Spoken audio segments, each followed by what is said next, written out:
Okay, welcome to the Reading Teachers Lounge. Mary and I have been waiting for this episode and discussion all season. It started when we delved into the topic of spelling and, how to best teach spelling, how to understand how students learn to spell. And we just went on a total deep dive and ended up in the world of structure word inquiry. And we've been studying with you in the meantime. And we're just so excited to finally be able to talk to you directly, Dr. Peter Bowers.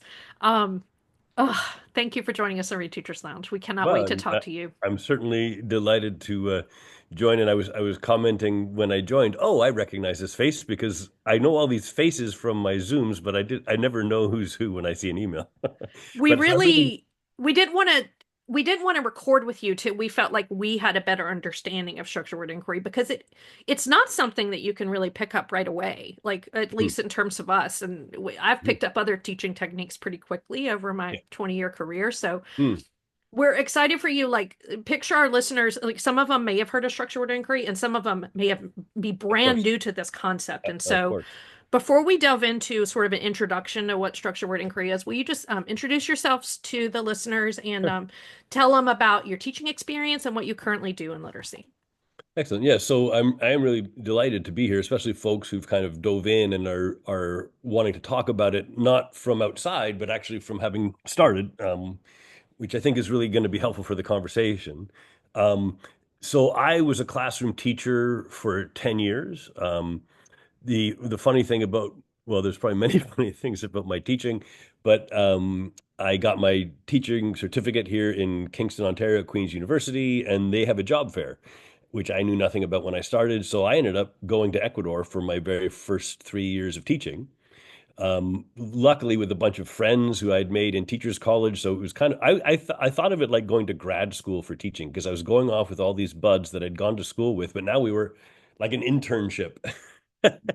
Um, and oh my God, first year teaching, there's never been a harder year. Nothing in the PhD was I harder would than not redo first year that year teaching. for $1 billion. And I mean, it's funny, it might be harder because where I was, and it was in some ways because there was like this was this was really a private local school in Ecuador where 90% of the kids were Ecuadorian and 90% of the staff was Ecuadorian, which was wonderful for me to actually have a cultural experience. But this was not advanced English kids with all that stuff. They were certainly advantaged in Ecuador as a private school, but it was pretty disorganized and barely felt like there was a curriculum, and I just kind of arrived and made stuff up. And I was teaching grade 5 and 6, and I would teach half a year, half a class, one group in the morning, one in the afternoon, and they would have Spanish for the other half. Anyway, so I did that. I was teaching there, and then I ended up meeting my now wife, who was also from Canada, strangely enough. I met my lovely Canadian girl down at the equator. And we then taught overseas in Romania, came back, da da da. My last part of I taught in Canada for a little bit. Um, and then our final teaching post was in Indonesia. And there's a reason to say all this because the funny thing is, through all of this, I was a terrible speller. I'm surely dyslexic. I didn't I didn't have the trauma around learning to read that many people have, because I didn't struggle to learn to read terribly at all, but I'm still a slow reader, and I often tell the story about being with my now wife on a bus in Ecuador, and we're reading a magazine, and she turns the page, and I just figured she got bored of it because I was halfway down the first page, and I said, "Oh, I wanted to check that out," and yeah, she just read the 2 pages. And I was just flabbergasted. This is kind of what we were talking about before, but you can't know what's in anybody else's head. And I said, well, you must have been skimming. And she says, no. So she's reading calmly at her own normal pace, and she's read 2 pages, and I've read half a page. I, there was no way. That was the first time I noticed that I read slower than other people. That was wild. And I was a terrible speller. So I was just always, that's the thing that was always, and I didn't know. And so I was in my ninth year of teaching it. But you think about in teaching, as I told you, I go on, but I'd never met a teacher who loved their spelling instruction. I'd never met a teacher who had kids who came into their class and they were really bad in spelling or had a bad self-concept around their spelling or whatever. And then the teacher did something that had a transformational effect, and the kid really liked spelling now, right? Like, and got really better at it. Like that happened to me, and many, teachers can have that happen with all sorts of kids in math and science in learning to read books and other things. But it seemed like spelling was this weird thing off in the corner that was immune to instruction, it seemed. Like you get better, but you get better so incrementally, but not in systemically. You just can spell more words over time. And I'm thinking like, how am I supposed to teach kids to spell when I'm a terrible speaker? When I'm a terrible speller? And and then I go, and the reason I'm in Indonesia. I go to conference in Bangkok, and I meet a guy who was born in Egypt, grew up trained in England, and lived in France, and that was how I got introduced to how my own writing system works. And that was the thing that just boggled my brain. Like how, like within 5 minutes, he just made sense of all sorts of spellings, including ones that a week or two before I had just hit the word really. I didn't know if it had one or two L's. And there's a whole story there I won't go into now, but it was just this normal thing for me to run into a typical spelling that I didn't know. And with the first word he put on the board was the word real, and then he put a line and an ly, and I instantly knew I'd never have to look it up again. And that blew my mind because nobody else had been able to teach it to me that I could remember. And when I am telling the story now, and people would tell me like, "Oh, think real Lee, then you'll remember." But my question, how do you know it's real Lee? How come it's not real E? Right? So you give me advice, but it doesn't hold, it doesn't make sense. I can never understand it. But by putting the word real, which I did know how to spell, and the ly and showing that they're separate pieces meant I don't have to memorize, I can remember. I know there's an ly suffix. I know how to spell real. I know it's got an L, and there is no inclination in my brain to drop L's when you add suffixes. I know about E's being replaced and YI changes and doubling. I never know when to do it, but I know those things happen. But nobody ever says drop an L, so really has two L's because there's one in the base and one in the suffix. I will never have to look in a dictionary again. In my ninth year as a classroom teacher, like that was crazy. But then the really big one was when he put an ITY after that base. So what word did he represent when he put an ITY there, Mary? Reality. Right. And it's funny because when people, this is cruel doing this without text, but when people look at that, sometimes go realty, real, because they've just said real. And so they go real, and then the reality, because they're focused on this pronunciation. But what happens is when you see the REAL and you can go real and you can see the ly, oh, really, but when you see the reality, and that was the one that totally blew my brain because now I could explain why real had to have an E and an A, but the reel for a fishing reel or a movie reel has a double E. And I can now understand because the fishing reel spelling, REEL, could never represent the pronunciation of reality. And so within literally 5 minutes of seeing real spelling, which is what all of this is built on, and I'll make sure you have links to it, and it's still available online. The author passed away a little while ago, but his resource is made available online, and it's amazing. But this was my first, I didn't have the language for it then, but it's the language that I really want to kind of get people comfortable with, which is this was the first time that anybody signaled to me that if you understand spelling meaning correspondences, it makes sense of graphing phoning correspondences. And the thing that's striking there, and then I'll speed up and get to your next question, is that uh, we have phrases like letter sound correspondences, graphing phoning correspondences, sound symbol correspondences. A is for apple and Z is for zoo. We have all of these instructional phrases that draws, and I'm going to keep using this phrase a lot today, our biological spotlights. Maryanne Wolf talks about your attentional systems are biological spotlights. So wherever you're not looking, there's no connection being made. And we have all of this language for drawing connections between the letters on the page and the pronunciations of words, which we need. We should stick with graphing phonic correspondence, is my view. The other ones I don't think are as helpful. But speech represents meaning. And spelling represents meaning and pronunciation. And if we have and the thing that we're going to see lots of examples of as we talk today is that it's well known that in English, the spelling of English words favors the consistent spelling of meaning over the consistent spelling of pronunciation.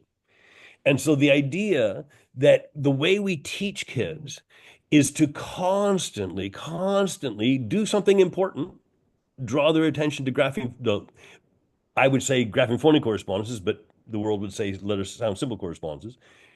And almost never, we don't even have a word for the spelling meaning correspondences. Like to not even have a phrase. I don't know a teaching phrase that does that. And so what we're doing is we're having kids grow up in their literacy journey all the time, always looking for one kind of solution and never knowing to look for another, which is what happened to me in my 9th year as a classroom. Holy cow. That's why it blew me away, because instantly I was seeing spelling meaning correspondences everywhere. They were always there. I just had not been trained to look at them. So to speed up my story, I talked to the guy. I said, that was crazy. Fun fact, I didn't know until later, but Marcia Henry was in that room in that conference in Wow. Bangkok because she came to see Michelle. And well, no, because she was presenting, and Michelle came because he wanted to see Marcia, who's one of the few researchers he had any respect for. And we found out, and so she's been very supportive with, I got connected to her through Michelle. And anyways, I go back to my classroom in grade 4. Like the next week, I just try it, and it's like, holy cow, this is crazy. It was near the end of the year. I come home for summer, but when I talk to the guy, I say, that was crazy. I'm a terrible speller, and that makes sense. And he says something like, well, you'll be very quick at this then, which I did not understand, but now I do. Because when I work with adults and kids, it's the adults or kids who have had a difficulty with spelling or reading that are so instantly grabbed by this because it's making sense of something that was a problem for them. But if you've never had any difficulty with spelling or reading, you can look at a matrix and a word, something, well, that's pretty cool, but it doesn't grab you like by the lapels and say, look here, this makes sense. And I always like nothing motivates like understanding. So once you get a sense that you can get traction, that's what happened to me. I started, and the kids are understanding. I don't know what I'm doing. I'm just trying this stuff. And then I go back home and I read the real spelling manual that's in the toolbox that's online, and I'm boggling my mind. I go back and I teach for a year, and it just turns everything upside down. I have kids fighting over dictionaries. I, I was baffled at this. So this is wild. My wife and I just, and she got into it. She was teaching grade 3, other people. But anyways, we come home back to Kingston, and I try to get people interested. Don't have a lot of luck, and decide, well, Queens is here. Why don't I do my master's? Well, we're back home, and I go do my master's. My only intention was to do a study, an intervention study, where you compared what I'd been doing and to typical instruction. And my very naive view was that all I have to do is get a study out there that shows the matrix helps kids, and then researchers would see the matrix, they'll have the same response that I did. And no. So the matrix was out there since 2010. We did the intervention study. We compared control group to typical instruction, matrices, words, sums, graphing, phoneme diagrams, change of pronunciation, consistent spelling of meaning, all suffixing changes, 20 sessions, blah, blah, blah. And we do the results, and we find, and what we find is not only were the kids in the experimental group better at spelling words they were exposed to in the intervention, they were better. Well, they did the spelling too, but what we published in the paper was vocabulary. They were better at defining words that they were exposed to. They were exposed to over 420 words in the 20 days because we didn't teach them all. They were just exposed, right? So they were better at defining those words than the control group. But the key part is they were better at defining words we never exposed them to, as long as they shared a base. So one of the words on the outcome measure was a word like insignificance.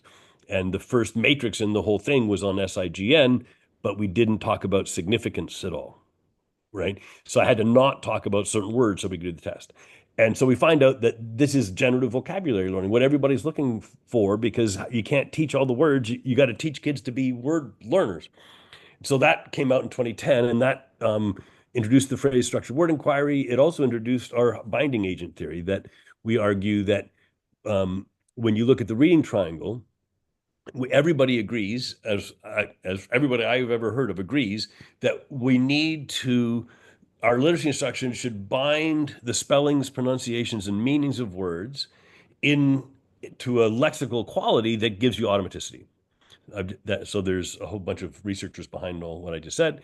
Um, and what I and actually this is one place where I can describe, but I can show you an image as we talk and that we can describe. And So while you're pulling that up, I want to say to the listeners, check out on our YouTube link in the show notes the visual of this interview. I mean, we know that most of y'all are going to be listening through audio, but if you have a chance to be able to check out the visuals, we're also going to be showing them on social media following the release of this episode. But the visual will make all of right. this come together.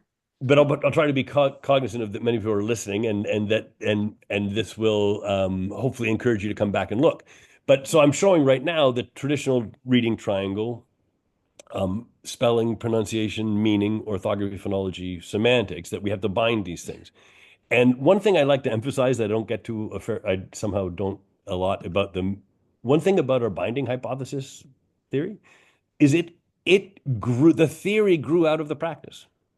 Yes. Right. So this was an intervention study, and as I'm reading about Perfetti's lexical quality hypothesis with my supervisor John Kirby at the time, and I'm thinking this is what we're doing, and what I said in a little tiny term paper to John was, well, when I was learning about the binding agent, and the binding agents from Perfetti, that if you binding any two corners of the triangle, so any increased binding of spelling to pronunciation or spelling to meaning or meaning to pronunciation, any increased binding of any two corners increases the overall lexical quality. And if you improve the overall lexical quality, you get automaticity, which is what we're trying to do, because you can't get to reading comprehension. You can't get anywhere if you don't have a bunch of sight words. And I mean sight words that are not teaching sight words, but sight words that you have by sight. Now, Automatically. I would like to just please, interject real quick. please interject all you want. So when Shannon and I really started to take the podcast down the science of reading route a couple years ago, we really looked into the three-part processor and how brain science kind of impacts reading. And I feel like we learned so much of this. And for some reason, teacher minds and brain science, sometimes it's just overwhelming to our teacher population. I've sort of noticed, and I think Shannon and I can also agree that that's how we felt when we first started going down this road. And I remember when we would talk about the spelling meaning correspondence and how the meaning of the word really made a difference in understanding and building on these blocks. I felt like that might have been the piece that we were really not as clear on, because there's not as many instructional strategies. Yeah. And I have to say that when I first started taking your course, that was the most illuminating thing to me. Your story about learning the word real and then building it really and reality, that made such an illuminating piece to me too. So for that part, I understood this. What I did that was a little different with the students that I've recently been working with is that I actually taught them how their brain binds learning words together. So we learned about the word semantics, we learned about phonology, and we learned about orthography. Yeah. And I used etymology to kind of break those terms down. And I said at first, you're going to feel confused because this is not like a way that I've taught you before. But breaking down those terms and finding some words that were related to those kind of helped solidify, oh, this is just how my brain is learning words. And I think it's interesting. It helped me tremendously to really understand the semantics part, because I feel like that was an uncomfortable touch point for us. And I think that's because what we're saying, for most of our lives, we have no biological spotlights even thinking about spelling meaning correspondences. I mean, yes. There is a funny story that before I went to that session in Bangkok, we were working with a program called First Steps that actually was better than a lot of the ones I'd had before. I mean, it wasn't just on spelling, it did reading and writing, but had a section on spelling. And I was working with what our school had, and I remember reading it, and it had all these things, and it was like a last resort, if my memory is telling me. And if nothing else is working, don't forget to think about meaning. And I literally went to the person at my school who was the person who's the most expert in first steps. And I said, Rebecca, what does that mean? Like I had zero concept of understanding what it would mean to think about meaning when you're talking about spelling. It didn't occur to me because nobody had ever directed my attentional spotlights to pay attention to that. Like there's no doubt that it had influenced my ability to read and write. Subconsciously, yeah, but consciously, I didn't even understand it. And now it's what I'm knowing is central, right? So your experience makes sense. And I think that one thing I can't forget to say is that I'm going to encourage you guys to give Marie Foley a call because she does this amazing work with visuals and tutoring with dyslexics that is astonishing.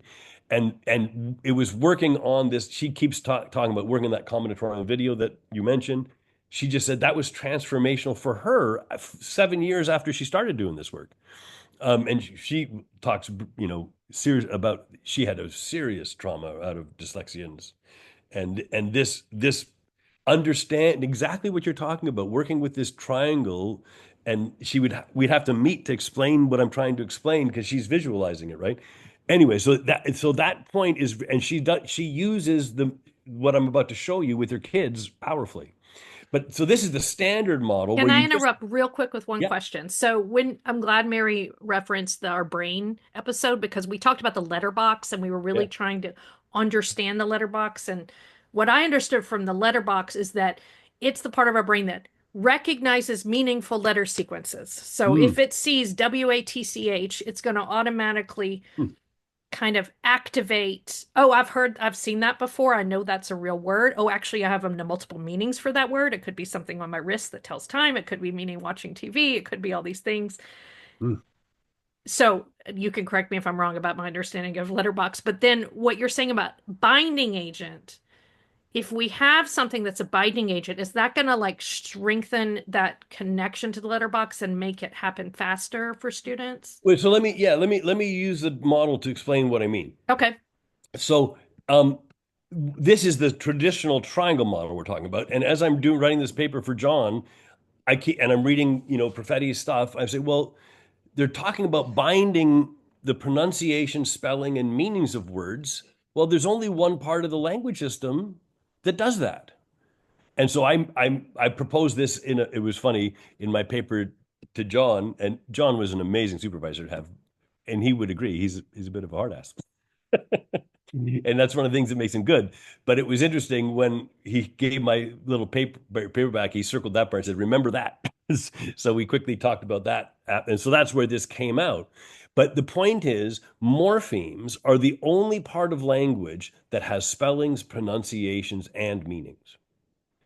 So if those are just listening, I just took the triangle model and I just put the word morphology directly in the middle of the triangle. And now we have arrows not only between the corners of the triangle, but to the center of the triangle where morphology is. Because I'll give you an example right now. Could you guys do me a favor? And I recommend anybody out there to take a pen and a paper. I should have said that at the beginning, because it's better if you try things. So I'm just going to ask you to write the word packed.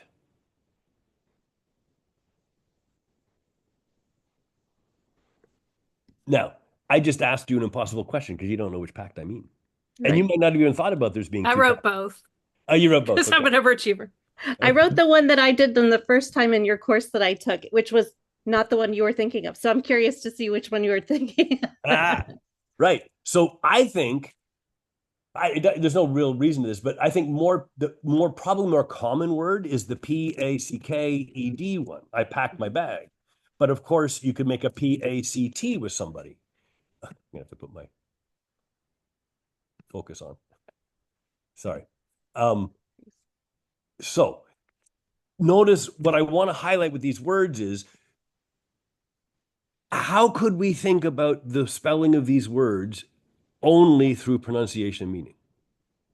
If we think about letter sound correspondence, the A, and I'm going to spell these in letters on purpose, not in the structures, but the A and the C and the K and the E and the D, they all have the same phonology as the A, C, T in packed. So the idea that we can think that we could explain the grapheme phoneme correspondences of words without referencing the morphological structure, I just think that's such a powerful one. So now if I say, okay, now I'm not going to cheat, let's say we're talking about packed, I packed my bag. Okay. So if I am just looking at I packed my bag, what would you say to the kid who wrote the wrong packed? He doesn't even know that there's a word packed. Wrong word, sorry.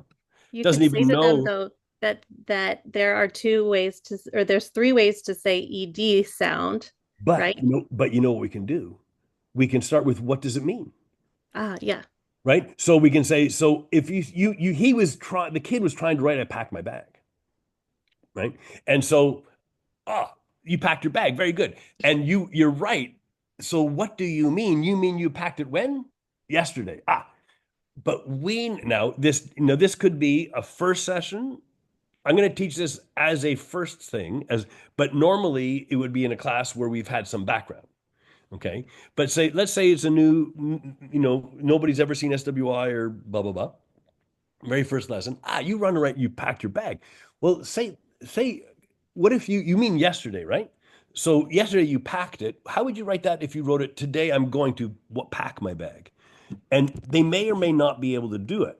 But whatever they do, I'm going to show them that I spell that. I'm going to pack my bag, P-A-C-K. Can you spell that like me, Mary? P-A-C-K. Excellent. So you notice that I didn't just say the letters. I named the graphemes there, and I do this tapping out thing, P-A-C-K. And I get the kids to tap it with me. So one tap for the P grapheme, one for the A grapheme, and one for the CK. And you say CK together. And this is a basic premise, central practice of SWI that I cannot emphasize enough. I don't think it's quite understood how significant it is the spelling out orthography part. I will put some links in your thing. I have a course coming up in that. But the spelling out is a way of making sure that the learner process the orthographic structures of the word, right? So if you say packed, you can go p and write a P, and a write an A, and C and write a C, and write a T. Or you can think packed. I'm going to pack my bags. And now you know that it's the word pack. And actually, we don't spell pack P-A-C, and actually there's a reason. We would never write it that way. We would just use the C. There's a whole story about the C and the CK. But in the word pack your bag, it's P-A-C-K.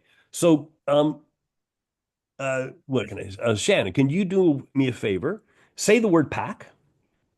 Pack. What do you feel at the end? You feel that k at the end? Yes. And notice what I said. I said feel. Feel. And I had a great talk with Janine Huron the other day, because it turns out we do similar things with different language. I didn't know she did this. But I say, what do you feel? Because we hear what we want to hear. And we put sounds in phonemes when we speak out of, like, people will say k, but it's not paka, right? So what I want to get the kid to do is have the feeling of announcing a phoneme. And so I say, what do you feel? If they ask me, I just tell them, well, when you say pack, what do you feel the back of your tongue? Pack. Yeah. How do you think? Now I've already spelled out P-A-C-K. And you're looking at the P-A-C-K. And so I say, how do you think you write the k in pack? They say C-K. Even if they're new to the whole digraph idea. Right? So I just tell them what the graphemes are, and then we link them to the phonemes. So what we've just done here, that part, is I've linked the spelling to the phonology. But then we said, wait, but you weren't saying I'm going to pack my bag. You're saying I packed my bag. What do we do if we want to put a word in the past tense? Like I could say jump, J-U-M-P, I want to jump over the fence. But if I said he jumped over the fence, what suffix would I add? And most kids would be able to give me the ED, or I'll just tell them. So the ED in jumped is pronounced t, but it still means past tense. That's what we need in pack. So at pack, the word you're writing is P-A-C-K, and then we add that ED suffix. And so we get P-A-C-K, ED. And so what I want to show you is that the word pact, as in a pact you make with a country or a friend or something, if we talk about just the spelling pronunciation correspondence, there is literally nothing to help us know the difference. You cannot draw on phonology to know the difference. The only way to know the difference is to think about meaning. And when you think about meaning, there's two sources of meaning, spelling meaning correspondence. There's morphological and there's etymological. But right now we're looking at the morphological, and what we see is that the base is spelled P-A-C-K. That's the spelling of the base. It ties to a phonology, but it also ties to a meaning, right? And this the P-A-C-T links to other meanings. It has the same pronunciation, but different spelling because it's got different spelling meaning correspondences, right? So that's a way of trying to illustrate that what we do to kids is we put so much effort. And as I say, we need to teach this. But what I'm saying is that we can teach the link between spelling and pronunciation much more effectively if we are constantly signaling the spelling meaning correspondence from morphology. And I haven't even done a tricky one where the pronunciation changes.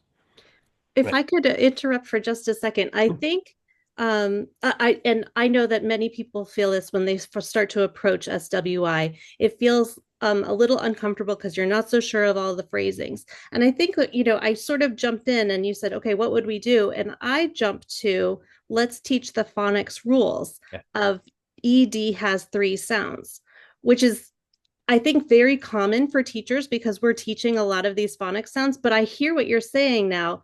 Once again, you are directing the attention to the meaning of the word. We don't need to remind them of those sounds again. We need to remind them of the meaning and what they're trying to communicate. Yeah, and we may find we need to remind them of the sounds, but we should remind them of the phonology and the spelling Yeah. in the context of the meaning.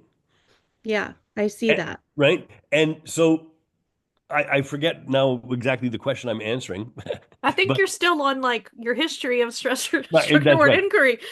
So But I think so yeah. I'll finish that trail. And so the final part of that, and we'll get back to what we mean here, is that so I did the study, and then I ended up continuing with the PhD and looked at more meta-analysis of morphological instruction, which was the first one out, and other ones have followed. And the findings from our study, and then replicated and expanded on others, is that against the predictions of decades of research, the younger and the less able gained the most from morphology instruction, and everybody gained, but they gained the most. And those are the groups that people were kind of recommending we should avoid teaching morphology to. And so then Goodwin and Ann, and there's other ones that have come out since, and Goodwin and Ann's studies have some really amazing stuff, where they find that actually the biggest benefit of teaching morphology, the biggest literacy outcome, was for phonological outcomes. And so, and their argument is because that's illustration of this synergistic relationship, right? That's exactly the argument. So that's where I'm at now. I finished the doctorate, but I never wanted to be a prof. So I do work as my own independent person now, but still involved in the research, and have some stuff coming out fairly soon that I'm excited about. And I'll leave that question there. I love that you came to it from spelling, and that's where we've come to it from as well. So I told you when I emailed you that we were kind of going to do the basics of structured inquiry with like who, what, when, where, why, how. And I feel like we've already started answering the why question. And we're going to continue that throughout the conversation. But let's go backwards to the most basic of those questions, which is like, what is structured inquiry? Did we just do that when we were looking at the 2 words pact?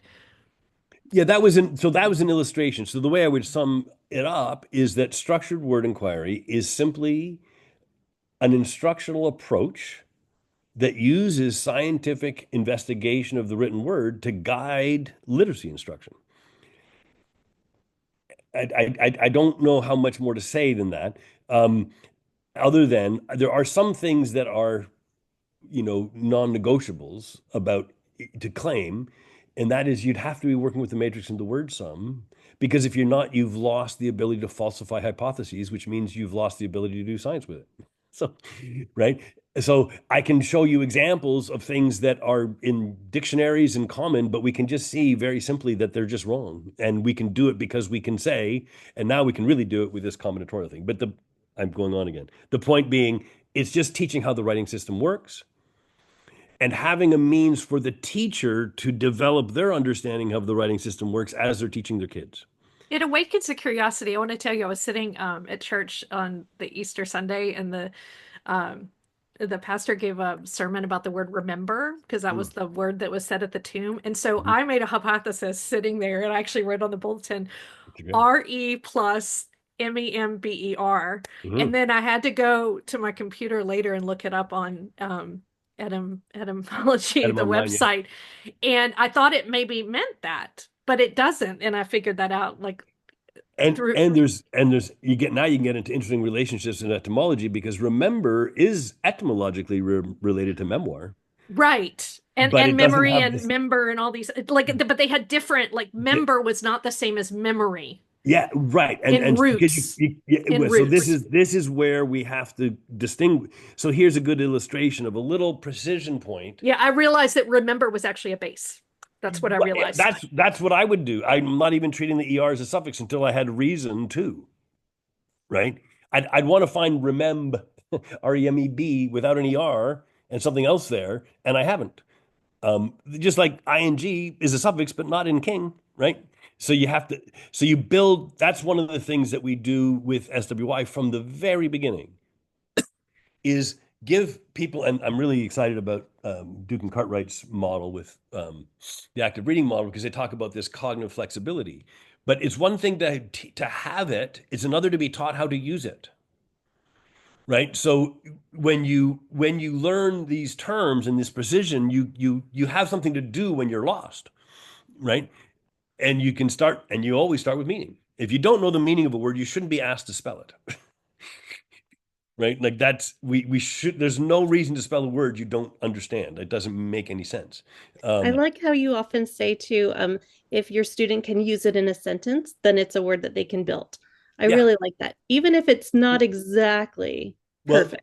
absolutely. And because there's words that a kid could use that aren't words, right? And if they use it and it doesn't make sense, well, then I say, well, that you can't, you're actually not using it, right?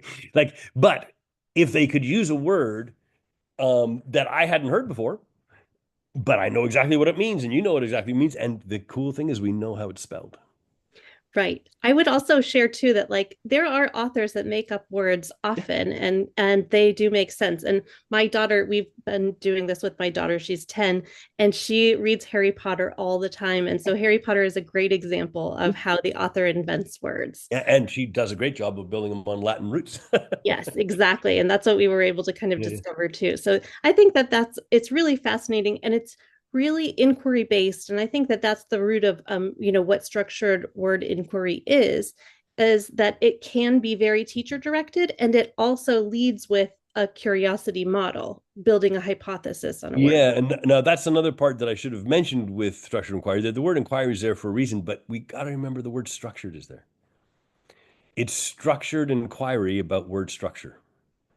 It is not discovery learning. It's not. Right. I followed a structure when I was doing my discovery of research of is remember plus member. Yeah, and you keep re-encountering these practices, and then you have. And so what I want to highlight is the inquiry part. There's an important little piece in that.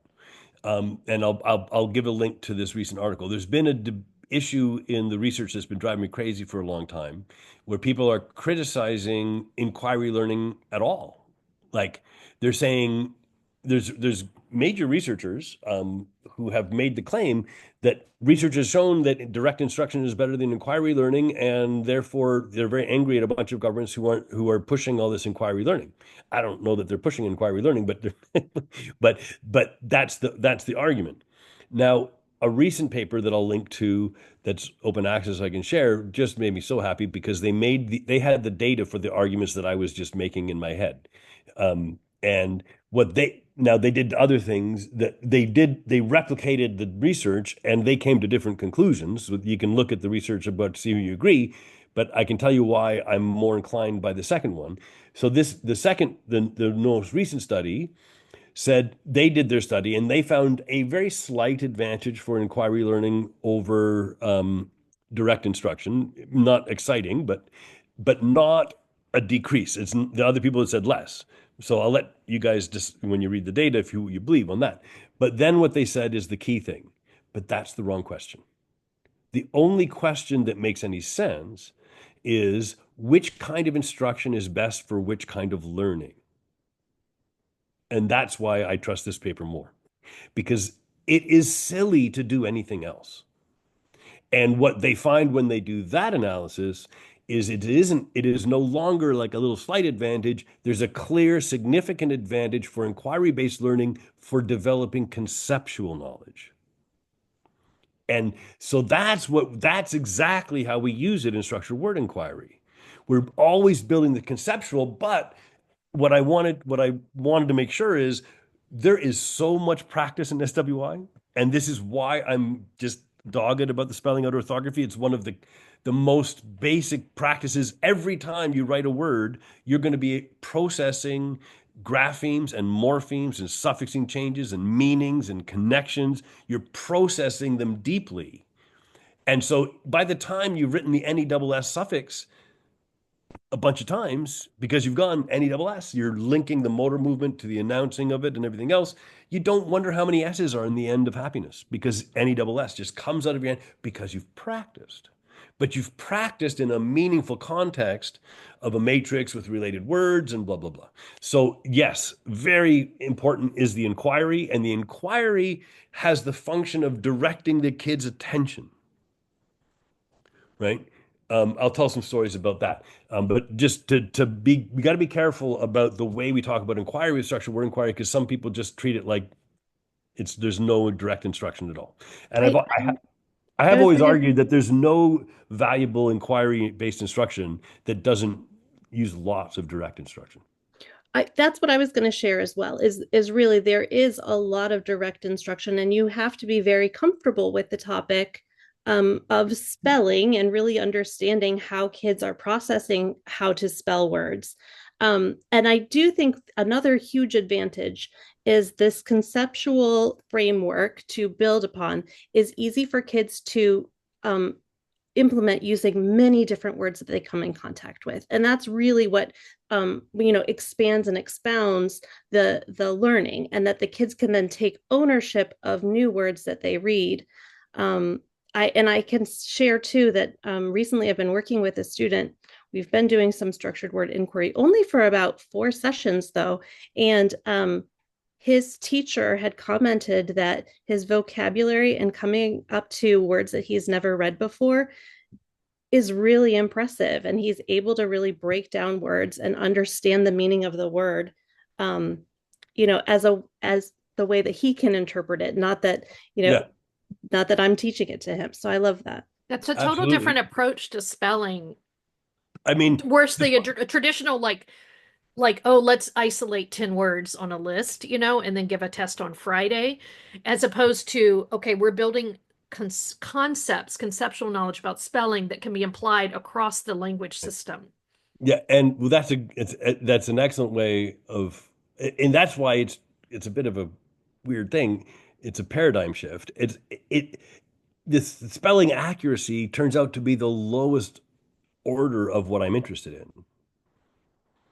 Like, it's not that it's unimportant. It's a byproduct. Okay, it's a byproduct. It's a byproduct.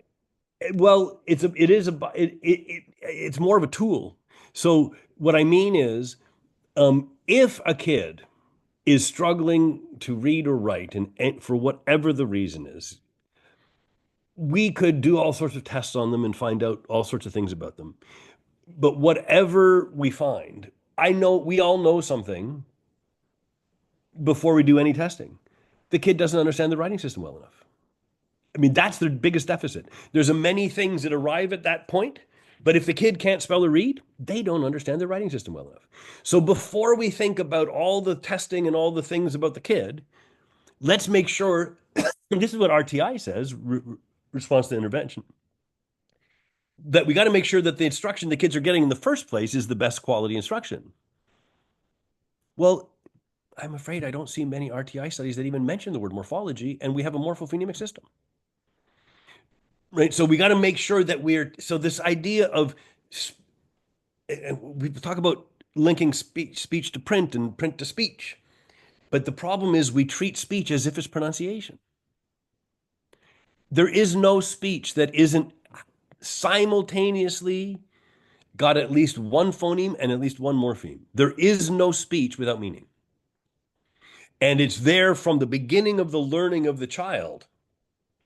And so that's one thing. Let me follow this trail. I'm terrible at following questions, but this is what I wanted to get to. We talk about this diagram that now, again, for your listeners, this is the binding agent model with the triangle model with morphology in the center, right? And we're saying that morphemes have spellings, pronunciation, meanings, but syllables, they have pronunciations and spellings, but no meanings. Onsets and rhymes, pronunciations, no meanings. Phonemes, pronunciation, spellings, no meanings. Morphology is the only part that has, like, what I'm talking about meaning, I'm talking about lexical, syntactic, semantic kind of meaning, right? That carries meaning, that build words. Now, when a kid enters school, we're talking about linking print to speech. People act like this is the line that we're linking, but there's no phonology without meaning. This is actually what speech is. And what I'm just doing is I've put an oval around my diagram showing that the meaning, the morphology, and the phonology, that is what speech is without print. If we didn't ever invent a writing system, we would still have meaning, morphology, and phonology. Phonology is the pronunciation of meaning, and it does it with morphemes, spoken morphemes. So when the child enters kindergarten, they don't have any of the orthography. But what they do have is morphophonology in their head. And we know this, because there's always the cute ones of the kid who says, "Oh, mommy, I runned really fast." The only way they could say, "Mommy, I runned really fast," is that they've independently recognized oral morphology.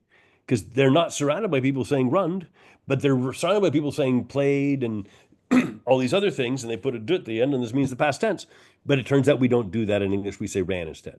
So it's kind of cute, but it's a sign that the phonology and the morphology is in the kid's head simultaneously, because they are simultaneous.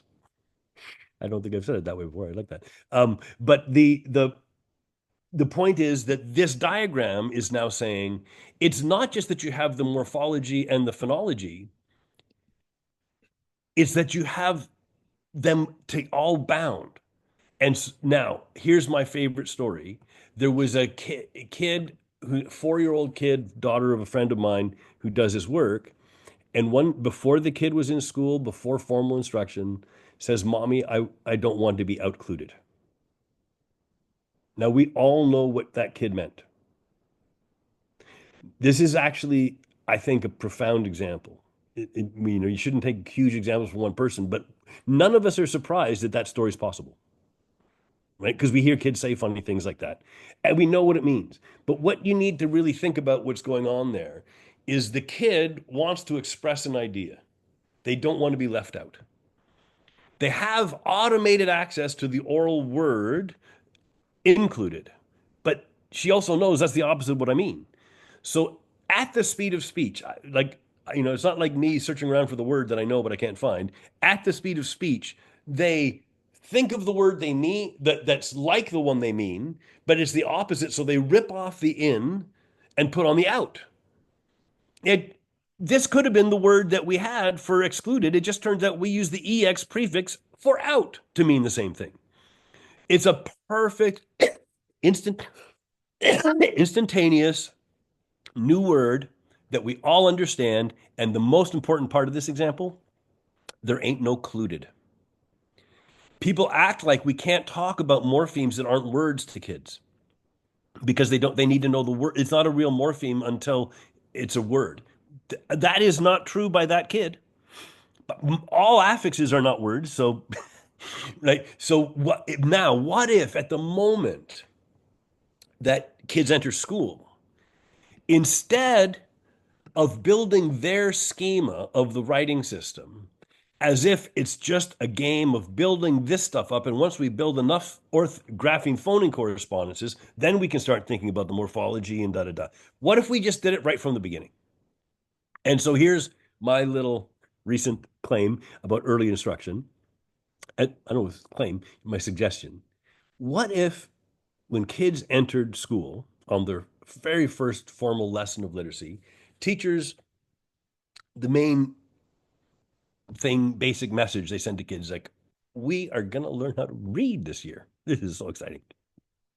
You might have older brothers and sisters that read at home. Wouldn't it be great if you could just read your book at home without getting help from someone else? Blah, blah, blah. And we're going to learn how to do it. And the cool thing is, and you got all these great stories and stuff, the writing system that you are going to learn is amazing. It makes perfect sense. It's a ridiculously cool, it's like a big puzzle. The pieces all fit. It's complicated. It's going to take us a while, but what you need to know before we start is every spelling actually makes sense. But what we got to learn is how the way we talk, the pronunciations of the words and the meanings of the words, we got to see how they link to the writing system. And so maybe it would help if I just give an example of what a first lesson might look like. So let's say I often start this way. So when I do workshops at school, so I know I've done this a million times with kids who have no background. So it's kindergarten class, nursery school, whatever. Mr. B comes in, we're going to sit on the carpet, and I say it's after recess. All right, kids, come over here. I can't hear you. And then they sit down and say, wait a second, I just said, come over here. I can't hear you. That's kind of funny. I said, come over here like this place, but I can't hear you. Those words are they the same word? No, they say, oh, okay. So actually, you're right. They're not the same word. They've got a fancy word. They're called homophones. Say homophones for me. They say homophones. Well, the homo part is for same. What do you think the phone part is for? And we talk about telephones. I can talk on a telephone. You can hear me from far away. Telescope is see far away. Anytime you have the phone in a word, it's we think about telephone and phonics and phonology. It's all about sound. So when we talk about homophone, it's about two words that have the same sound. So come over here. I can't hear you. All right. Well, let me show you. Well, can you think of any other homophones? And they've got a million of them because kids authors have so much fun with them. Kids love homophones before they can read. You don't need to be able to read, but what you find when you read them is that they're not usually written the same. It's like one of the best intros to the writing system because it forces you to look at grapheme phoning correspondences and spelling meaning correspondences. And so we get words like, two and two and there and where. And I see, I scream, you scream, we all scream for ice cream is one of my faves. I went to the CCC to see what I could see. And so we have this little conversation about words. Okay, so words can sound the same but mean different things. So, well, let's take those words. I'll do this one. I started out with come over here, I can't hear you. So now this is the word here. Well, actually, I'm going to start with another one for a different reason, and I'll come back to that one. But let's start. I was talking about I went to the CCC to see what I could see. So here are those two words. This is how you write the word see and the word see. Sounds funny to say. But if I said I went to the sea, what do I mean by that sea? And we get, okay, that means the ocean. So I might, take a little picture of a wave and put it over here. So we know this is the one for the one I swim in. But I say I went to the CCC to see what I could see. What's that see about? Oh, that means you're looking. Okay. So I'll put some glasses over here. So we know which word is for which meaning. And so now I'm going to say, okay, well, let's spell this word sea for the ocean. And could I get you, Shannon? And I'm going to ask you to do something. Imagine that you're a kid. So I know you would spell this differently now. But if you were a kid and you named this spelling one letter at a time, how would you spell it? For the water one? Yeah. One letter at a time. SEA. Right. So the kid is doing good. They're in kindergarten. They got the letter names. Now here's one of my favorite little comedy routines. I say, "Oh, that's very good. You named the letters properly, but I spell it differently." Now you have their attention. What do you mean you spell it differently? Yeah, I spell it SEA. Now, Ah, can you guys both do that with me? SEA. SEA. Okay, how many letters do you see? Three. How many times did I tap? SEA, just twice. Which letters did I tap together? And they tell me the EA. Okay. Now, do me a favor, Shannon, and say the word C, this word C. C. What do you feel at the beginning? S. What do you feel you feel your tongue near the top of your mouth and you go S, you feel that S. Yes. Okay. How do you write this that we hear in C? S like snake. We use that S there. I'm going to start using the word grapheme soon, and your guys are going to get used to it. I would tell the kids, you might think of this as the letter C. It is the letter C. I'm looking for something to move, and I can fix something. I need my arrow. Um, so that is the S, and it is writing S in C. What do you now say C again? C. Now, can you say C without the S? E. How do you think you write the E that you hear in this C? EA. There you go. So I want people to understand how I just leverage spelling out there. I know the graphemes in the word C. The kids don't. They don't even have half of them don't know the letter names. Right? But if I draw their attention to the word C and I have I have an EA, I get to introduce them to the names of the letters and the names of the graphemes. And the fact that it will be often the case when you're trying to link the spellings to the pronunciations that it could be not just a single letter, but could be a team of them. Now we're going to learn the words And if graphemes. this was in a classroom, it would either be on the whiteboard or it'd be on a Exactly. chalkboard or something. They would have the visual You to see the absolutely. letters. That's right. It's Every not all time we're doing auditory. this, thank you. We're seeing that. So now let's say I went to the CCC to see what I could see. And now, so I'm going to show you how I spell it. I spell it S-double-E, and everyone goes S-double-E. They have to physically do it and they have to say it because we're binding this because now we do what do you say C, feel the beginning, written with the S, C without the, how you write it? With the double E. And I've even planted saying double E, Mhm. which is something that is a standard that you don't have to know why yet, but in SWI, I always recommend that if you have the same letter twice in a row and there's not a plus sign between a word, some we're going to call it a double.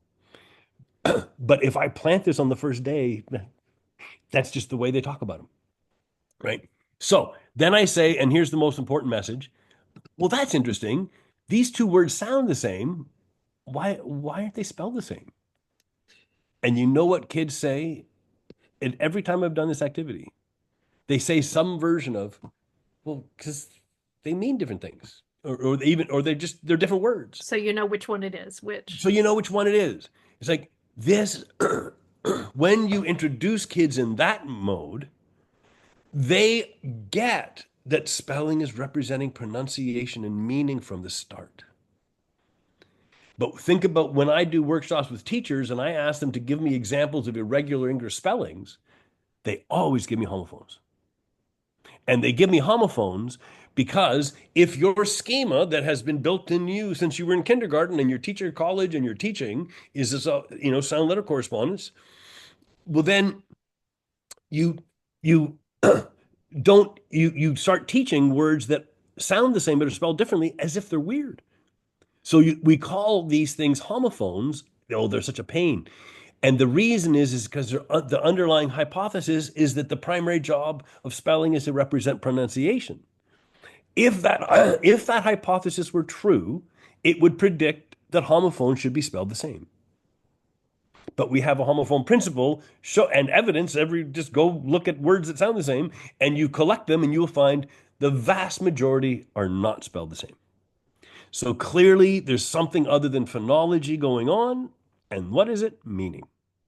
And so this is an example of spelling meaning correspondence, because even when you control the pronunciation, if the spelling is different because of meaning, I guess spelling was representing both pronunciation and meaning, including differences of meaning. Okay, so then we pull up another one. Oh, like here and here. Come over here, I can't hear you. That's what we said to start this thing. So now I will do this very briefly because and this is one where it will really help for people to look at the video, but I'll talk through it. If you look at the word here, H-E-R-E, and the word here, H-E-A-R, if you talk to a group that has any background, they might know this, but if they don't, I can just tell them. One of these is for the I hear you. Does anybody see anything about the spelling of one of these words that might help you remember that it's the one for I hear you? And if kids don't know, I will tell them, but often somebody sees the spelling of the word ear. Oh, so this is not that there's an H prefix in the word here. The base is H-E-A-R. But the EAR has a spelling meaning correspondence through etymology to the word ear. Since we can link this spelling meaning, it will help us know which is which. And then we have over here H-E-R-E, and right underneath it, I'm just going to write a bunch of other words that are related in meaning that you'll be familiar, but they aren't just related in meaning, they are etymologically related, and they're all about place. Like I could say, here are my keys. Stupid thing, but there you go. I could say, here are my keys. There, where are my keys? And there my keys are. Okay. So when you look at those three spellings, I should ask you actually, Mary, can I ask you, in here, where, and there, this is the there for place. What do you notice that's common about all those spellings? They all have H-E-R-E in the spelling. They do all have those letters. And you know what's interesting though, Mary? When I ask that question to teachers, at least half of them say E-R-E. Oh, because we are so focused on the W-H and the T-H. And this is a really important point. When people do that and they notice afterwards, they're embarrassed. I don't think you should be embarrassed because actually that shows good orthographic mental representations of the graphemes. Yeah. The only explanation that people say they all have the E-R-E in common is because their brain, without them being aware, processed the TH as a unit and the WH as a unit and that H as a unit. So then they're seeing, and so you are correct. That's what they have. You can, I purposely say a ambiguous thing of the spelling connections. If I said letters, you were right and the other people wrong. But by saying spelling, you don't know if I'm talking about letters or graphemes. Mm-hmm. Right? And so we can say, so now I know why this here is spelled like that and it's different than that here. But then this one is a cool one. I could say their house. No, sorry. Oh, this one has the homophone that I was looking for. T-H-E-I-R, right? So that's spelled differently. I could say their house is beautiful. They have a beautiful house. I wish I had a house like them. And now I can see that, hey, wait a second. People think of they as irregular because they're saying that EY is weird. Why is EY weird? People think it's weird because they probably don't know that EY is a right way of writing A, but it is. There is a P-R-E-Y, Mm-hmm. and there is an O-B-E-Y, where the EY is writing A. So first of all, just the fact that it's a less common way of writing a phoneme, we should never call that a weird grapheme. That's a really bad message. That's saying the things that are in the minority are bad. We want the things in the majority, and that's a really bad message. Mm-hmm. We want diversity of graphemes because it helps us. Because why would I not want to spell this with an AY? Because that AY would hide its connection to there and them that have the E right after the TH. And I can also see a connection between the I and the Y. And now I know I can talk about those spellings. And so now I can say, well, how am I going to know to use the EY in obey? Can you think of a related word? Obedient. If you obey somebody, you are O-B-E, obedient. And this pray, of course, is different than the P-R-A-Y, where you pray in your religion. Can you think of a related word for the other pray? Why would use the EY instead of the AY? Predator. No, but what if the kid doesn't know the word predator? Then you can teach them. Good time to teach them, right? Like So I had to make that joke because I do run into this all the time, and it's Mhm. not done consciously, but there's this fear of, but what if they don't know it yet? And my joke in that is the worst reason not to teach somebody is because they don't know it yet, right? Like they don't have to remember predator, but I'm going to tell you prey and predator. Prey is the animal that's being chased, and the predator is the one that's doing the chasing, right? And they don't have to, but I can show you the predator, we got an E. And you don't have to be able to read the word predator for me to show you that letter E in it and link it to prey. And so that is like just that could be those kinds of activities very, very early. Yeah, And could that be done quickly during a science lesson about habitats or yeah, something? absolutely. The prey and predator, and that would be a little bit of structure word inquiry just within the That's science time. so this is a good point. This is one of your questions that we should get to, but how you apply this stuff. So that is my goal, is that you need to have enough mechanics of spelling lessons. Like this is the thing about direct instruction and inquiry. You can't inquire into pieces you don't have. Right? So I got to give you explicitly what the pieces are, which is why I spell out the graphemes to help you find the phonemes. I give you this directly so that it eases, like the spelling out is helping you identify the phonemes, right? So I want to emphasize that. But you build up this bank of knowledge over time, and then the goal is that it just gets inserted into any content area. And in fact, what you do is you go to your content area and you think, what are my key concepts and terms that I need the kids to understand? And then you use those in your SWI lesson as the launching pad for the orthography, but you're simultaneously teaching the content. So, and you can do that at any age. And so let me just give you one more example. So I gave you an example of early, those spelling meaning correspondences, they were all through etymology Mhm. because these were all bases. But notice these are high frequency words that kids are being told they have to memorize because they have irregular grapheme phoneme correspondence. Yeah, they're on the Dolch, I think the pre-primer list. But Yeah. there's nothing irregular going on as long as we also attend to grapheme phoneme correspondences. So here is a picture that I used in my recent Reading League talk, and I use all the time. And I'll give you a link to lessons that go with it that teachers can have. But the point here was I was in this is a grade 1 class I was working at in California. They have BART transit, so the kids are very familiar with the word transit, and it's about moving. But the reason I was asked to do this lesson, I was asked to teach the word transition because this was a grade 1 teacher who was working on their transitions between activities at the beginning of the year. Every grade 1 teacher knows about how important your transitions are, and you're using the word transitions with your kids daily. So classroom management was sort of Classroom the management, reasoning right? for this. Exactly. Yeah, exactly. Yeah, and man, you can take 15 minutes to get from your reading block to your math block if you don't have your transitions down, and that's just a waste of time. So that's the reason. The reason I'm highlighting this is that these words seem so advanced for grade 1. But they're They hear the word transition daily in their from their teacher. They live in a city that has BART transit, and they see that every time, and they know that transit is about moving, right? So this is another illustration of how I think about planning a lesson. They've given me the word transition that they want me to teach and the reason for it, which is the first thing I need.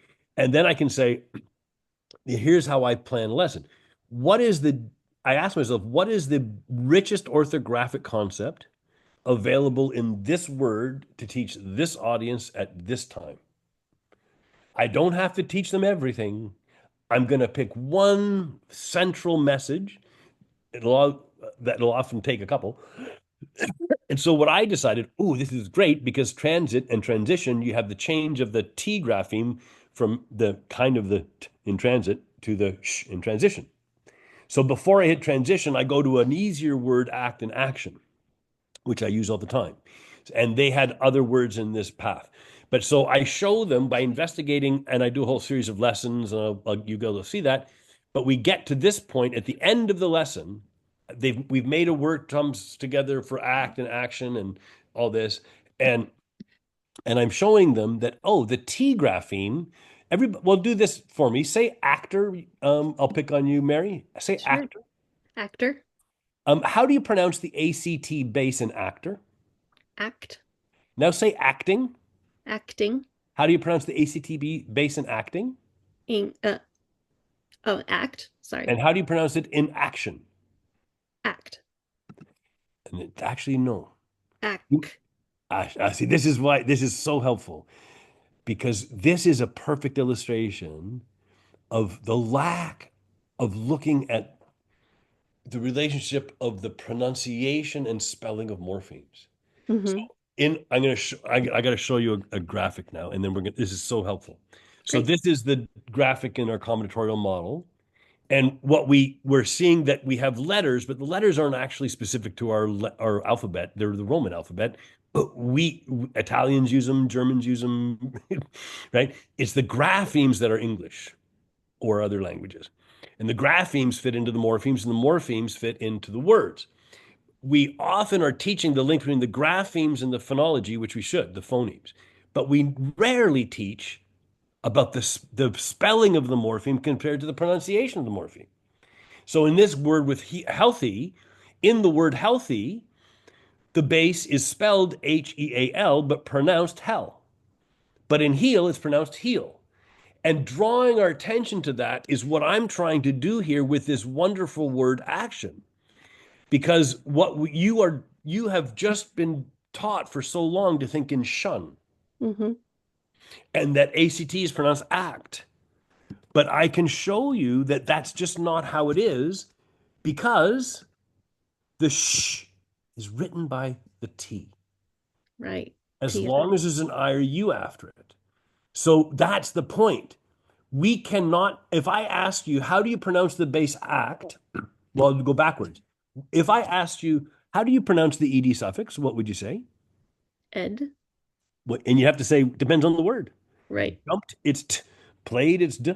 Painted, I can't remember which ones I did and which ones I didn't. But the point is, it's a trick question. Right. You don't know how the ED suffix is pronounced. The funny thing is the least common, if ever, is ed. When you Right. see an ED at the end of a base, you should expect it to be ed, like in bed or fed or read or one of the reds, right? But I don't know any case where it's really pronounced ed when it's a suffix. So look at that. Grapheme phoneme correspondences with morphemes. We know that with the ED suffix. How do you pronounce the S suffix? Depends on the word, right? Or z. Mm-hmm. Right. Or as. So here's my new question, Mary. How do you pronounce the ACT base? Act. It depends on the word. Depends on the word. Of It's course. the same thing. And that's why you spell the bases. And that's why we never call it the act base, Okay. because you don't know if it's pronounced act everywhere. That makes so much more sense now. I am hearing that That's clearly. helpful. And the other reason is this. We already learned. If I call it act, how do you know it's spelled with a C, not a CK? How do you know it's spelled? Like, there's so many ways. And by calling it act, you are not fixing the orthography in the kid's head. There's no benefit, there's no gain, and there is loss. Mm-hmm. And if you get kids into this habit, guess what they are doing? Every time they mention a morpheme, they're spelling it. And they're spelling it, they're binding the orthography into their head so that they don't have to think about it when they get to it, right? So that is Mary, I hope you realize how helpful it was. More helpful for you to make that mistake than not. I'm glad. Sure. And so this isn't the act base, it's the ACT base, because it might be pronounced act, like in action. Now, so I do that, and I also do with transit and transition. Now, something I need to highlight, people look at this and they get very nervous because they say, whoa, but the kids can't read these words.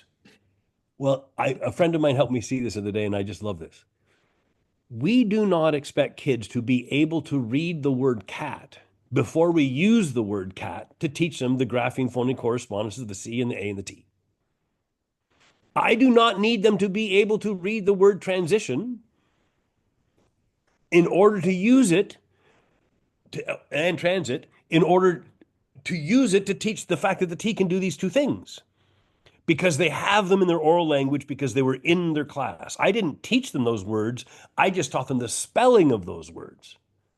And I use them to show you this isn't a one-off in transition. We learn it in ACT. And ACT is one of my favorite matrices because I can make a little matrix with an ACT base, an OR suffix, an ING suffix, and an ION suffix.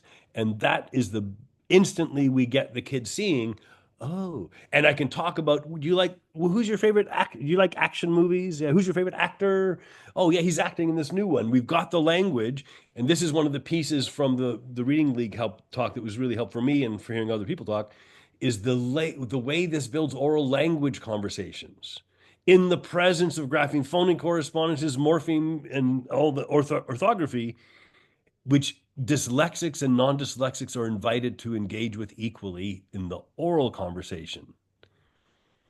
And then we don't restrict their exposure to orthography to these little CVC words that they can't stand anymore because they're in grade 8. So I have to show you one picture of that, and then I will No, let that's you great. pose your next question because I was just going to share that I really like how you described that because dyslexia is um, uh, something that happens and it has nothing to do with intelligence or even oral language ability. It has to do with letters and understanding letters and order.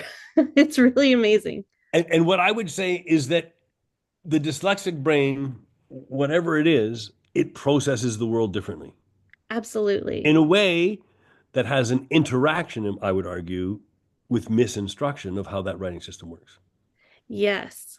So that non-dyslexics, they learn to read and write, and they don't know the terms morpheme and grapheme and phoneme, and they don't know about matrices, and they think, I didn't need any of this stuff. Well, great. But that doesn't mean that your kids don't.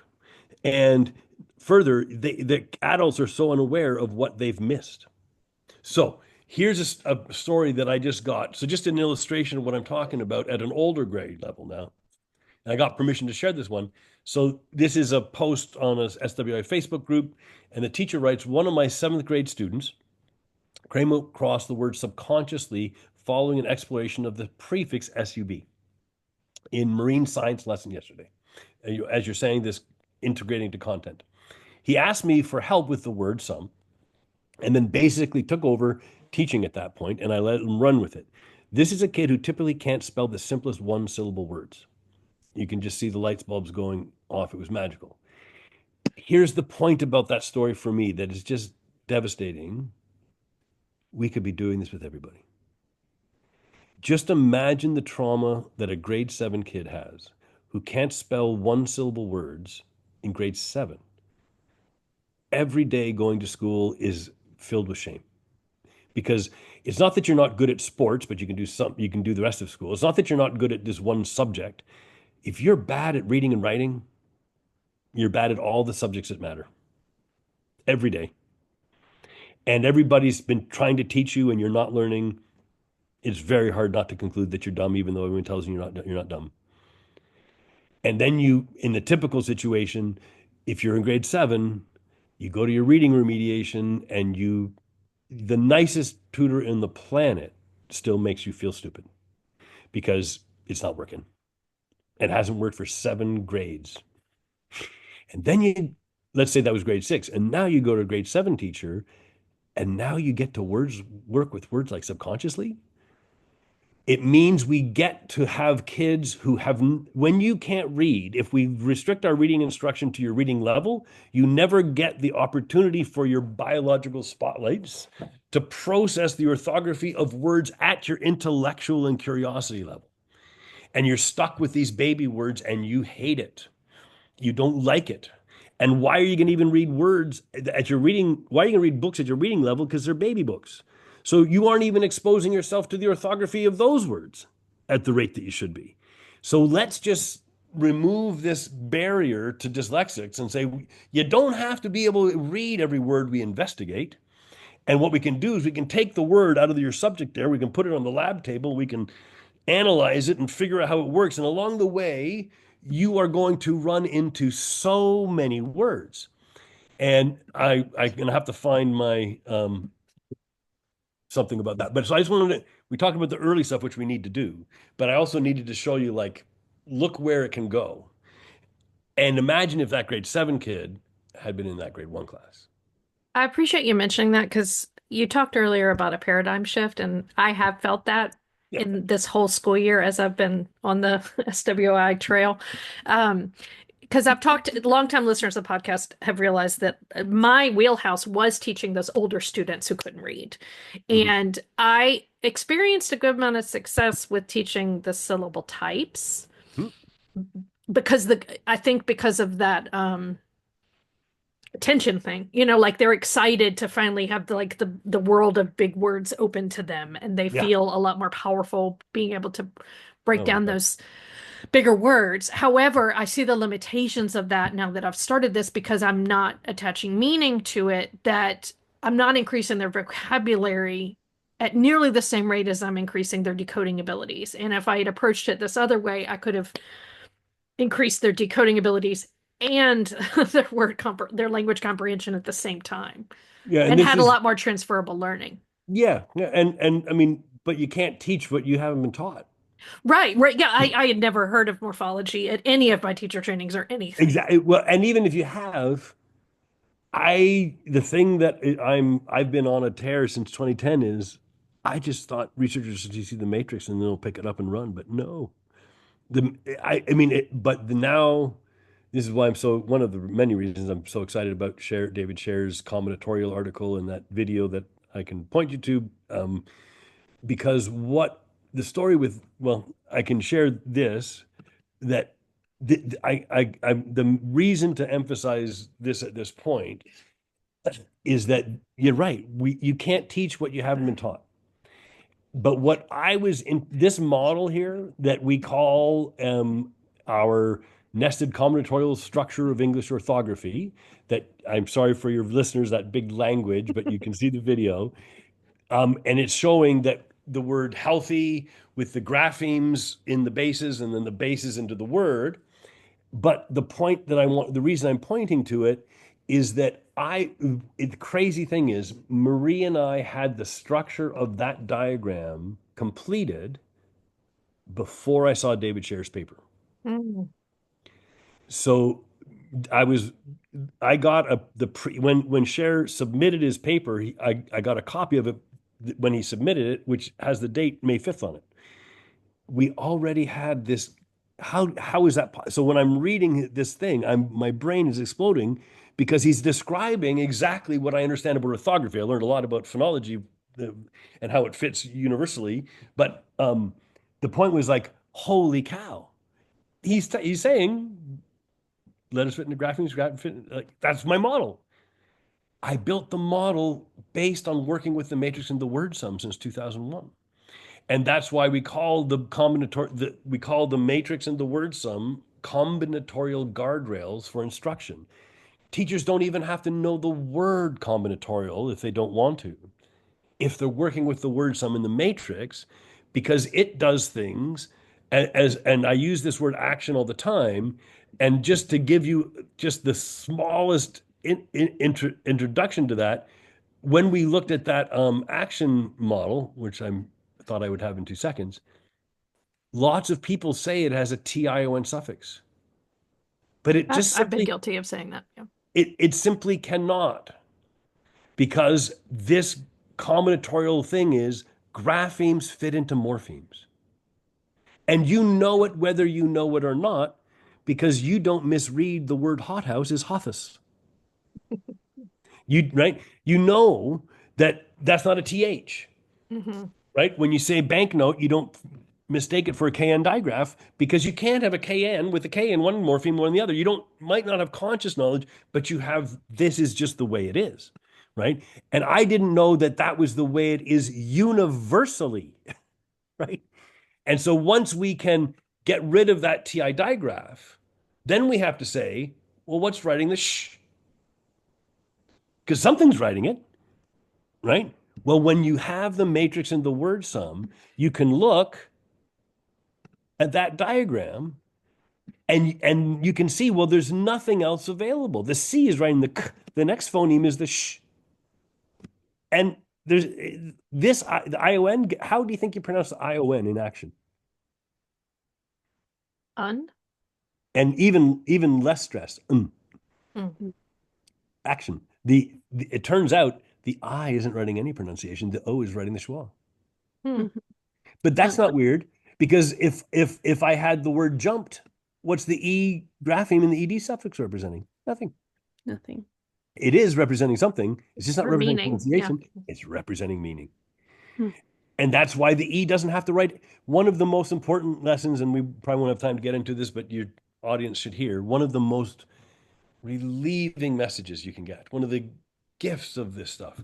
Graphemes do not need to write phonemes, or they do not need to write any aspect of pronunciation at all.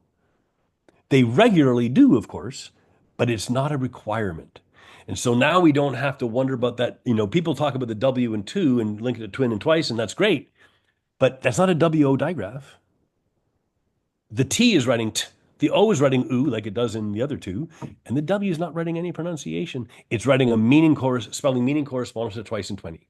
The O in people, there's no OE digraph, but you see, if your biological spotlights have only got the slot for letter sound correspondence, grapheme phonic correspondence, and I say people, you make up EOs that don't exist. And the reason I know they don't exist, because there's no other word I've ever found with an EO writing E. And just like morphemes are combinatorial in the system, they combine, grapheme phoneme correspondences do. There's no EO. It's just that that O is there for another reason. What words come to mind when you think about people that have a P and an O? Populate. There you go. So the reason for the O in people is to link it to the popular, populate. But you will not even have that notion. You will not even know to look that way if you haven't been taught explicitly, direct instruction, to know that graphemes don't have to write pronunciations, and then you inquire into words where you go, wait a second, what's that grapheme writing? But if you know they don't have to write a pronunciation, maybe it's writing a meaning connection. Maybe it's not writing a pronunciation one, or blah, blah, blah. But so that, I forget where I went off on No, that. but you're saying set the stage for that from day one so that you're Yeah. not having to unteach some things. I'm glad you brought up word matrices because I noticed something when you were talking about the act and the transit lesson, that you would personalize those word matrices. I don't think I realized that before. Like you left off some affixes. Like I didn't realize that you could do that. Like you can make them as small or as big as Yes. you feel like And the students are ready for. I'm so glad you mentioned that, because people see the big ones are cool for adults. But who they're see them, overwhelming as a teacher to but look they can at. also be overwhelming. Yeah. So yeah, like that's why I said one of my other, well, actually, I'll show you just a set of these that I have here as examples of words that are regularly treated as irregular. And for your listeners, I have word matrices that explain the spelling of does, been, action, and sign. And major science-based instructional stuff tells kids that does is irregular, been is irregular, right? And what they're telling us about been being irregular is that it's got a double E that shouldn't write I, like in I've been working, but it doesn't have a double E. And I can use the word sum to show it's just a BE base. And here's my massive matrix with a BE base and just one ing suffix and an en suffix. So being and been. So the E grapheme is writing the E in being, the E phoneme, and it's writing the I phoneme in been. So what is the base, Mary, in this matrix? B. It's BE. BE. There it is. Gotta Oh, spell your bases, Mary. But aren't see, you so Mary, glad I'm the naughty student in this class? I'm so glad too, because and I will tell you, I tell workshops all the time, it took me a long time to be convinced of this idea of never pronounce a morpheme to spell it Mm. when we're talking about written. I mean, you can pronounce morphemes when you're talking about the pronunciation of the morpheme, but when you're talking about the spelling, you shouldn't refer to it as its pronunciation. Like we're talking about like an action, we looked at the pronunciation of the ACT base in action. So you can talk about the pronunciation of a morpheme in a word, but you can't talk about the pronunciation of morpheme outside of the context of a word, because you don't know how it's pronounced until it's in a word. I think that this is important too, because I was about to bring up like the structure. You had said it was like structure word inquiry. So am I understanding correctly that part of the structure is that you are consistent in certain these practices of like spelling the base, doing spelling orthography, and then also the structure of using the word sum and word matrices as tools? Yes, I mean it is. I mean, it's funny. It's like I can't think of more structured instruction than studying the structure of the orthography. That's true. I mean, and the thing. So, but the challenge, and this maybe we should get to some of your questions about scope and sequence and stuff. Because the challenge is teachers need my a friend had the greatest line about SWI, which is she said it's like when you go on the airplane and the announcement comes on and they say they have to tell adults, parents, if the pressure drops and the masks come down, you have to help yourself first. If you help, the instinct of the parents to help the kid first, but then you pass out and you're no longer helping your kid. So with SWI, the first order of business is to build the teacher's understanding. And when you do everything new thing a teacher understands, they have the capacity to offer to the kids. So that's the first message. So people are, I'm often asked, does SWI have a scope and sequence? That was the first thing I asked her in our first training, and I was kind of arguing with you about it. It made me really uncomfortable. I like my scope and sequences. Great. Well, here's my response to that. There is not a scope and there is not a SWI scope and sequence. People are welcome to take the ideas that are presented in SWI and put it in their scope and sequences, right? So why does it have to be a program? Why does it have to be? It's just understanding. Do you have a scope and sequence to the multiplication tables? I think we're just scared to start if we don't know the starting place. And this is why this is important. If you treat it like a scope and sequence, you got to know where to start and you got to know every step. But that's not what it is. You teachers and tutors, you are likely working in a situation where you have a scope and sequence. Well, use that one. But what you can do is you can revise the parts of your scope and sequence that you now know aren't true. Right? So if your scope and sequence tells you to have the kids memorize bin, I wouldn't do it anymore once you understand it. That's how you know to revise your scope and sequence. Now, alongside with that, what I say is if you come to a course and one of the things that you raised a question about matrices, and you reminded me, I've got to put a link to a video I have on how to construct a matrix. But teachers need to learn not just how to read a matrix, but how to make one. Because the reason for that is the whole point is that if you have a scope and sequence, the words are not picked out of the interest of the kids. But if you learn how the writing system works, I can take whatever word the kid is interested in. And if you're working with struggling kids, I don't need to know anything about you except what do you like doing? Because I'm going to look for a word to investigate that is about something you are interested in, probably way bigger than you'd ever read, and I'm going to help you make sense of that word. Now you've got their interest. But if I have pages of matrices and word sums and worksheets, turns into the same, like it's not about me, it's not right. So the teacher builds their understanding so that you can start to insert anything that you are learning about, you start to incorporate into your own scope and sequence. And over time, you evolve your scope and sequence. But I don't personally have a desire to have a scope and sequence for structured word inquiry, and I don't even know what it would look like. There are things, however, you learn that you got to teach certain concepts before you teach other concepts. So there is sequences, right? But another way to think about it is what's the scope and sequence of science? What's the scope and sequence of scientific inquiry? The question that the scientist is interested in. You form a hypothesis and then test it. It's the question that you're interested that is driving your inquiry. And in fact, the other thing that drives scientific inquiry is a scientist suddenly running into something that they thought was one way and it doesn't work that way. Right. So you know what? The other thing that you target with structured word inquiry, the mistakes that the kids make, because the mistakes that the kid make tell you what they don't know.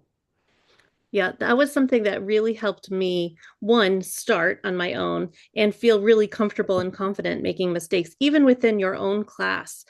Because I think that it is, my initial way of approaching a word might not be exactly the way that you think, but I know that you can help guide me. And I know because I made that mistake, I'm not going to make that mistake again. So, And yeah, and any mistakes. And the other thing in the SWI class is like we are celebrating mistakes. Big fat juicy mistakes are great. right, We right. have to get rid of this fear of making a mistake. So we're using the word hypothesis all the time. If I ask teachers or kids, what's your hypothesis of the base of that word? I get so many more hands than if I say, what is the base of that word? If I say, what is the base, you can be wrong. If I say, what's your hypothesis, it doesn't have to be right or wrong. It's an idea we're going to test. And I implant that sense from kindergarten. And do you think kindergartens like being called word scientists? And and the funny thing is, sometimes people use that kind of language with kindergartens and they're being playful. They don't really mean it. I actually literally mean it. We're literally going to use the scientific approach of falsification with kindergartners. I'm doing the vast majority of the leading, right? But I'm showing them how to prove this is works and that doesn't work. And that builds that attitude throughout. It's interesting because this promotes a lot of feelings. Like the teachers kind of are scared because we have to combat our fear of being wrong, but the students necessarily Well, don't have to, they're more yes, likely to take yes. chances. But then also, this program minimizes shame. It Mhm. encourages confidence, and curiosity. It's kind of cool. Like I those mean, I think that, intrinsic values that we want to teach the students are kind of embedded in yeah. this process. There's two things that I'd like to tell before we go, if I can pull it off, that relate to that. One thing is that story with that grade 7 kid we were talking about. I'm there to me, people argue about the cognitive overload of SWI. Well, the problem is they haven't done it, so they don't. When they see that slide with a grade 1 class, kids can't read that word, but they don't know how we got there, right? So it looks way too hard. It looks way too advanced. Well, you know what? It's too. And like I make a joke like if I had a friend come back from Brazil, and I would laugh at them if they said, "Man, those 4-year-olds they speak Portuguese better than me." Well, they've been speaking Portuguese longer. The kids in my grade 1 class can have more experience understanding orthography than adults who haven't been taught this thing. So they're better at the part that you haven't been taught, right? So that's one thing. But so one story about the getting started. Favorite story of working at a workshop in California one year. There's this one of the participants, a young grade 1 teacher, and she was quite humorously excited through the day, just bouncing up and down. So it kind of became a meme of the week, of the weekend, whatever. Year later, I come back and she returns to the course. A few people came for a second time. She was one of them, and so we go around saying, why are you coming to a spelling workshop on a Saturday? And this woman is a couple people recognize her and she's laughing and she's like, well, I came here last year and I was so excited and I could not wait to get into the classroom, and then I taught next year and then I felt like I didn't know what I was doing. So but I knew it was important, so I had to come back. And so I said, so well, what did your kids think? And then she went on like 10, 15 minutes about the best year of literacy she'd ever done with the kids. The kids loved it. So I need people to hear this story. The teacher's feeling was one of, I don't know what I'm doing, so I must not be good at this. And yet she's never had a more successful thing. You don't have to be great at it. You just need to start pointing people's biological spotlights to structure and meaning, and the kids will notice things you don't notice. And in fact, they have less unlearning to do.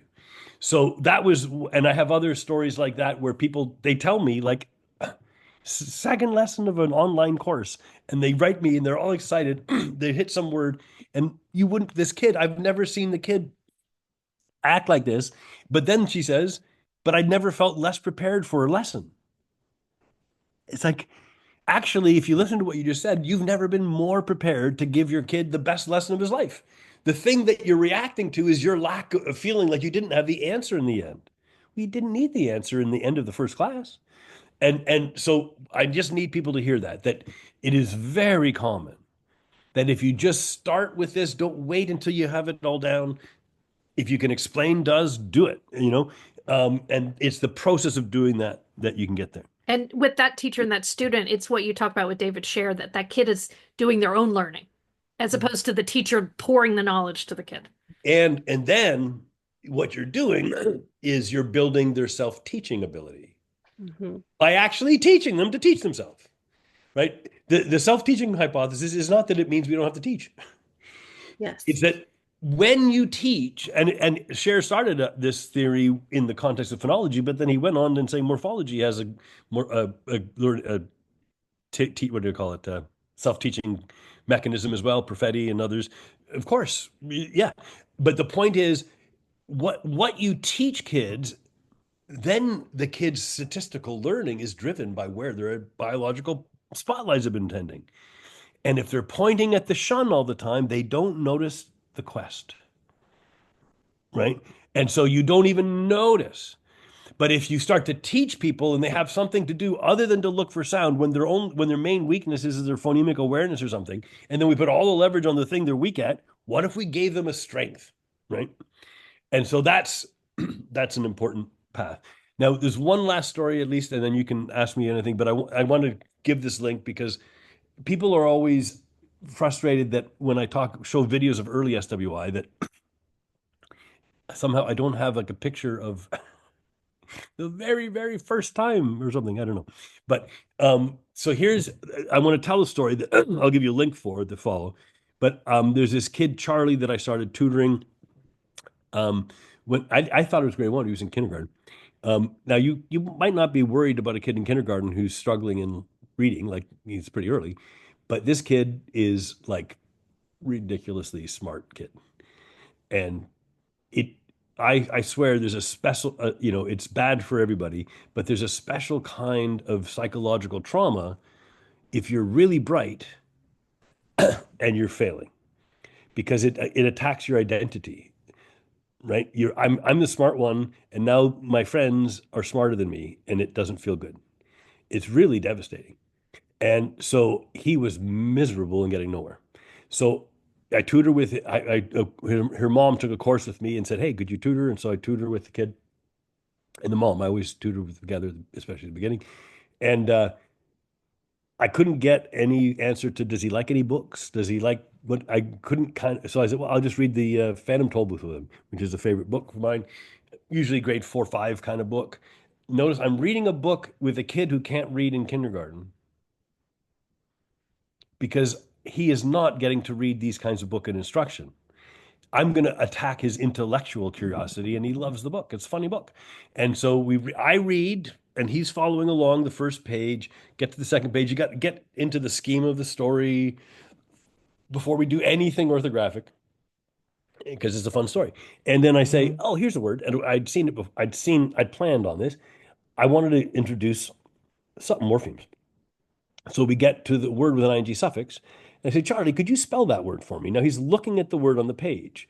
And one of the things about asking a kid to spell out a word is it's usually risk-free, because if they can name the letters, if you sound it out, you can get it wrong. But if you're asked to spell it out, you can just take away all that fear and performance anxiety from the dyslexic and just let them spell the letters, because that processes the orthography. But that's when I discovered Charlie doesn't have his letters down. So he struggled to spell a number of the ones. He never got the letter I in the ing suffix. And I said, well, I just spelled it for him as soon as I saw he was, at that point. So that's the word. I don't know what it was. Let's just pretend it was the word jumping. And so we do the whole thing with the jump and jumping, and I'm showing the base of, as I say, jump, and putting my 2 fingers after my fist when I say ing, jumping, playing, running. So that ing, I tell them it's a suffix. And every word you meet, it's either a base or a base with something fixed to it. I'm giving hand signals that your audience can't see, but the point being, then he can see this ings, and I spell it out. Actually, I would have hoped for a word like playing with a digraph. So it's PLAY ing. Okay. So when I say, okay, Charlie, I'm going to keep reading, but you follow along. I always have a box so they can follow where I'm reading. He cannot read but he can look at the text as I'm reading. And so his job is to, as soon as I hit another word where he thinks there might be an ing and a suffix, raise your hand. And he catches it right away. We see it, we analyze it. He's right. I don't remember, but I think one of them probably even had an E replaced, but I could just show him that. I'm not telling him to learn the suffixing changes today, but if the word was making, I could, making, like I'm going to make something. And sometimes when you add that a suffix, you'll replace an E. That's something we'll learn about. Okay. And then the third one he hit right away was there, but it was an ing without that wasn't a suffix.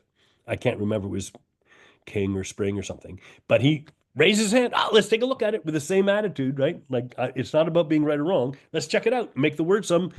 Hey, Charlie, do you know what a spurt is? Oh, so we, from the first encounter, it's not just like you did wonderfully, Shannon, with the ER and remember, you could work out that ER actually isn't an ER suffix in this word. But I'm planting with that Charlie on day one. And notice every time now we're naming suffixes, we're also naming the graphemes in the base. So if it's unteachable, will be UNTEACH And so you're processing the graphemes and the morphemes, and we're doing that. We go on like for 4 sessions, and I'm along the way say, Charlie, you should get yourself a morpheme chart like we have on our screen and put sticky notes up there, add your suffixes and stuff when mom's reading stories with you. If you think you see a suffix, you tell your mom, we'll put it on the chart and then you can test me. That means when mom reads stories, he's looking at the text. A dyslexic who doesn't like reading isn't going to be looking at the text. But if you are thinking, I might be able to find another morpheme, your attentional spotlights are looking at not just the INGs, but everything as the mom's reading. And so we do that in so I think, I don't remember exactly, 4th or 5th session with the kid. He's got his morpheme chart. We hit a word like refugee, or I can't remember what it was, employee, but I think it was a rare suffix. In my head, I remember it's a double E, but I may be wrong. But the point is, it was a rare suffix. Most adults don't know. Oh, somebody who does that thing. Okay. I said, well, Charlie, I bet you don't have that double E suffix on your chart, on your morpheme chart. So Mom, I got another one. He runs back to his chart and he puts the double E suffix up there. And he says to me, Pete, look at all the suffixes I got. And he proceeds to name his 20 suffixes. ING, MENT, NESS, URE, whatever it was. And well, that's awesome, Charlie. And that was the end of our session. And then talked to the mom afterwards. And I say to the mom, have you noticed the utter transformation in Charlie's ability to name letters? And she laughs because the teacher had just written to the mom, what's going on with Charlie? What did I do to help Charlie get over that essential step of being able to name all the letters? I drew his attention to meaning units that he could grasp. He could get traction on an ING. And if you see the ING, you got to look at what's left, as we taught on the first day. And then he's noticing all their morphemes, and he's noticing graphemes, and we're doing all that. If I had followed the average advice, the status quo advice, you're not supposed to teach morphology until kids have bound enough grapheme phoning correspondences that, because those are going into this is a common view of orthographic mapping, that the graphemes have to go into the morphemes and then you can do the morpheme. I don't see the evidence following that, and that may be a challenging claim. But the fact of the matter is, all the evidence for the morphological meta-analyses is that the younger and the less able gain the most from morphological instruction. Those are the kids who would have the least grapheme phonemes bound.